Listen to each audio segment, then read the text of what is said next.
Hi అండి, welcome back to my channel. అందరూ ఎలా ఉన్నారు? బాగున్నారా? చాలా డేస్ తర్వాత వీడియోతో అయితే వచ్చేసాను.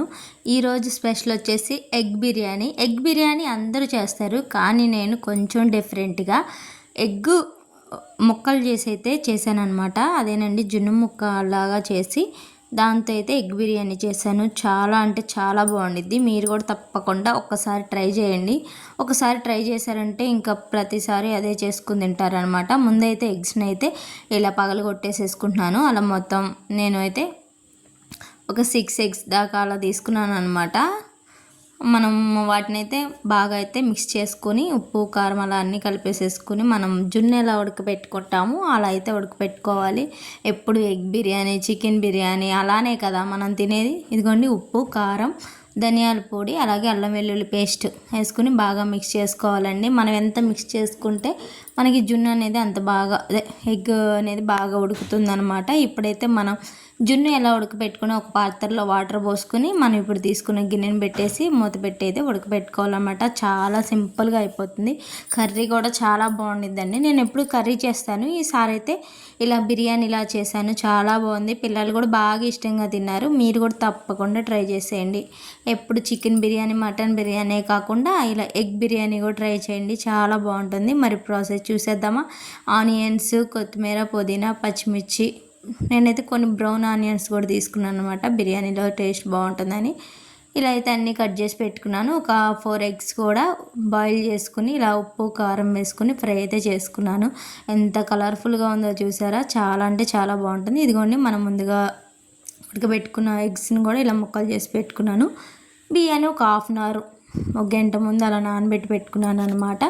ఇప్పుడైతే బిర్యానీకి అయితే రెడీ చేసేస్తున్నాను. చూసేయండి, ప్యాన్ ఒక గిన్నె పెట్టుకుని దాంట్లో సరిపడా ఆయిల్ అలాగే కొంచెం గీ కూడా వేసుకుని తర్వాత మనకి బిర్యానీకి కావాల్సిన హోల్ గరం మసాలా అయితే వేసుకోవాలి.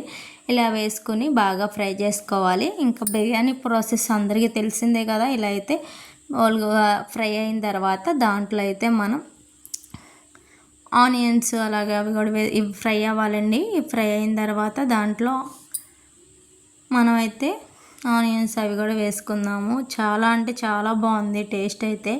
మీరు కూడా ఒకసారి తప్పకుండా ట్రై చేయండి, చాలా బాగుంటుంది. ఇదిగోండి, గరం మసాలా అయితే ఫ్రై అయిపోయింది కదా. ఇప్పుడు ఆనియన్స్ వేసుకుని ఆనియన్స్ కూడా ఫ్రై చేసేసుకుంటున్నాను.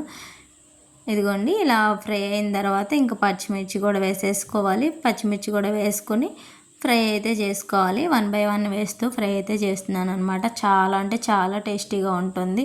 తప్పకుండా మీరు కూడా ఒకసారి ట్రై చేయండి. దాంట్లో అయితే కొంచెం అల్లం వెల్లుల్లి పేస్ట్ వేసాం కదా. ఇప్పుడు దీంట్లోకి కూడా కొంచెం అల్లం వెల్లుల్లి ఒక టేబుల్ స్పూన్ అలా ఇలా వేసుకొని ఫ్రై అయితే చేసుకుంటే సరిపోతుంది అనమాట.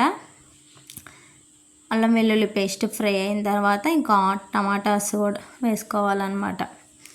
టమాటాలు కూడా వేసుకుని బాగా ఫ్రై చేసి, టమాటాస్ కాదండి, మనం ముందుగా ఎగ్స్ బాయిల్ చేసుకున్నాం కదా, అవి కూడా వేసుకొని ఈ మసాలా అంతా పట్టేలాగా అయితే ఫ్రై చేసుకుందాము. ఆయిల్లో ఫ్రై అయితే టేస్ట్ బాగుంటుంది కదా, అందుకని చెప్పి ముందైతే ఇలా ఎగ్స్ వేసేసుకొని అదే మనం చేసుకున్న ఇలా క్యూబ్స్ ఉన్నాయి కదా, ఎగ్ క్యూబ్స్, అవి వేసుకొని ఫ్రై చేసుకోవాలి. ఆ మసాలా అంతా పట్టేలాగా అడిగేమంటకుండా తిప్పుకుంటూ ఉండాలండి. చాలా సింపుల్గా అయిపోతుంది. మనకి ఎగ్ బాయిల్ చేయడానికి టైం పడుతుంది, కానీ బిర్యానీ చాలా సింపుల్గా అయిపోతుంది. చాలా బాగుందని కాంప్లిమెంట్స్ కూడా వచ్చింది నాకైతే. మీరు కూడా తప్పకుండా ట్రై చేయండి. మీరు కూడా ఈ కాంప్లిమెంట్స్ అయితే తప్పకుండా వింటారనమాట. ఇప్పుడు పుదీనా, కొత్తిమీర కూడా వేసేసాను. తర్వాత టమాటాస్ కూడా వేసేసి ఫ్రై చేసుకున్నాను. ఇప్పుడు మీకు తెలిసిందే కదా, బిర్యానీ అంటే గ్లాస్ బియ్యానికి 2 గ్లాసులు వాటర్ అనేది వేసుకోవాలి. ఇప్పుడు సరిపడా గల్లుప్పు అయితే వేస్తున్నాను. బిర్యానీలో ఎప్పుడైనా గల్లుప్పే టేస్ట్ బాగుంటుందండి, సాల్ట్ అస్సలు బాగోదు. ఇప్పుడు మరుగుతూ ఉన్నాయి వాటర్, దాంట్లో కొంచెం గరం మసాలా అలాగే బ్రౌన్ ఆనియన్స్ కూడా వేసేసుకొని మరిగిన తర్వాత ఇప్పుడు మనం ముందుగా నానబెట్టుకున్న బియ్యాన్ని అయితే వేసుకోవాలి. వేసుకొని అంతా బాగా మిక్స్ అయ్యేలాగా ఒకసారి మిక్స్ చేసుకుంటే సరిపోతుంది. ఇలా అయితే ఒకసారి అంతా కలిసేలాగా తిప్పుకొని ప్లేట్ అయితే పెట్టేసుకుందాము.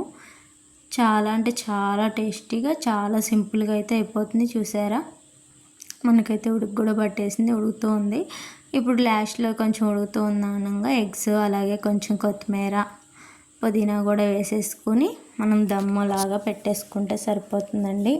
చాలా బాగుంది, చాలా టేస్టీగా ఉంది. ఎందుకు ఇన్నిసార్లు చెప్తున్నానంటే అంత బాగుంది కాబట్టి మీరు కూడా తప్పకుండా ట్రై చేయండి. ఎప్పుడు రొటీన్లా కాకుండా ఇలా ట్రై చేయండి. కొంచెం నేనైతే దాని మీద బరువు అనేది పెట్టానండి, వాటర్ పోసి గిన్నెలో పెట్టాను. చాలా బాగా కుక్ అయింది. చూసారా పొడిపొరలాడుతూ ఎంత బాగా వచ్చిందో రైస్ అనేది. గ్లాస్కి 2 గ్లాసులు అయితే సరిపోతాయండి. అదే బాస్మతి అయితే గ్లాస్కి గ్లాసున్నర అయితే సరిపోతాయి అన్నమాట. చాలా టేస్టీగా గుమగుమలాడుతూ ఎంతో టేస్టీగా ఉండే ఎగ్ బిర్యానీ రెడీ. మరి దీనికి ఏం పేరు పెడదాం చెప్పండి? ఎగ్ బిర్యానీ పెడదామా, ఎగ్ అనే ఏం పేరు పెట్టేది మీరే తప్పకుండా కామెంట్ చేయండి. మరి ఇంకెందుకు, నచ్చితే like, share, subscribe. Thank you.